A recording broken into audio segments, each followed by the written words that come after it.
I noticed this. I'm sure our patients can see it. Would you be willing to tackle that right now? And having the ability to lead so well, they go, oh my gosh, yeah, let me get that. She's always the one that hangs up the Christmas decoration. She's always the one that puts the birthday parties on. She's always the one that does, always the one that does, always the one that does. And so what happens is she's always the one that does. Is this making sense?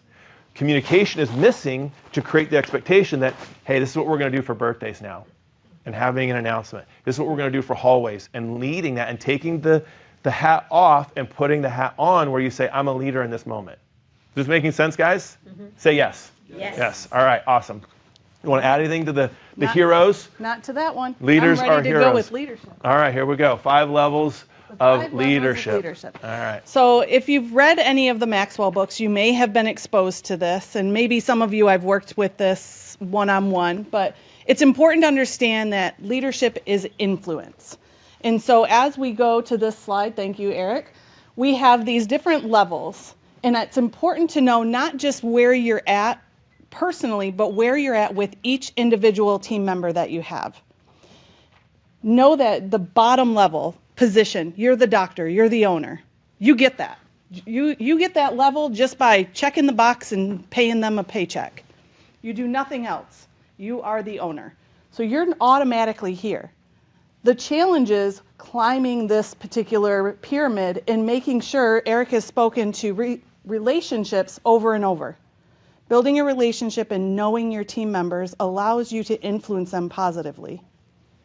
Influence is happening. You're influencing somebody every single time you do something. If you yawn, I'm probably going to yawn, right?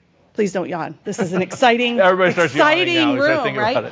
We don't want yawning. We want to influence each other positively. If I'm positive, you're more likely to be positive. If I'm negative, you're more likely to be negative. If my neighbor does not mow the lawn, it influences my husband.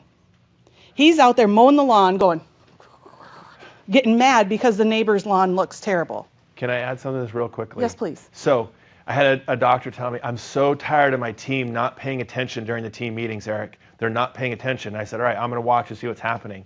I get on the Zoom meeting. Guess what the doctor's doing? On his phone. On his phone. And I was like, you're leading by example. Mm-hmm. You're yawning. They're yawning. You're on your phone. They're on your phone. You're distracted. Late, they're distracted. You're late. They're late. Exactly. Yep.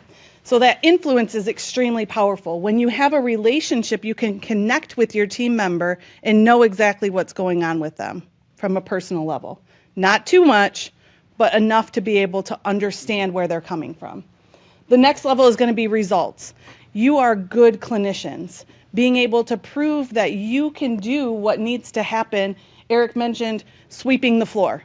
You know how to do it, you're doing it, but you're going to end up empowering them. When you show that you're okay doing something, you're showing results. People follow you because of what you've done for the practice.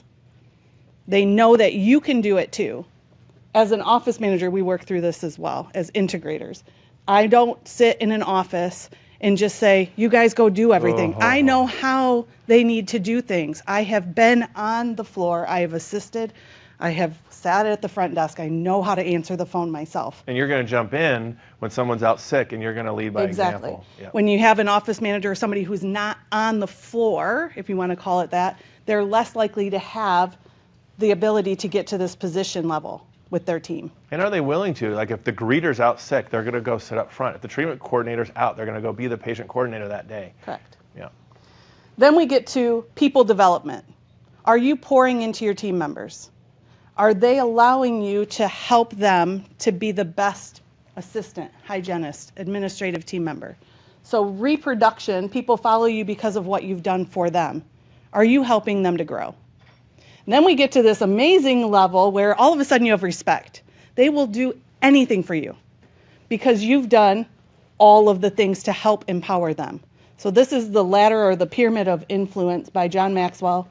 People follow you because of who you are as a person. You've got a relationship, you've done the results, you've poured into them, and now they're going to follow you. You're leading them. You know you're at this level at the very top when team members just drop resumes off in your office that work other places.